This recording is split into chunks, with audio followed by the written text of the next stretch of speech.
2022 সালে দেশে নিখোঁজ শিশুর সংখ্যা 20। এর মধ্যে ছেলে শিশু 14 আর মেয়ে শিশু 6 জন।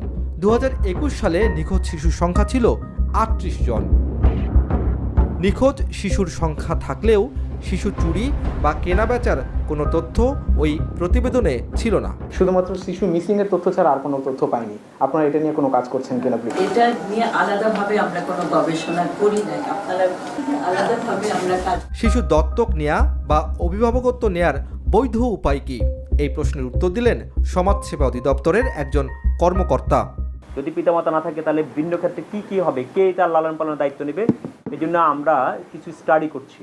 স্টাডি করার পরে ফাইন্ডিংস পেলে এবং পাশাপাশি আমাদের abandon children's right and protection act যদি ফাইনালাইজড হয়, দেন এটার একটা সুস্পষ্ট রূপরেখা পাওয়া যাবে।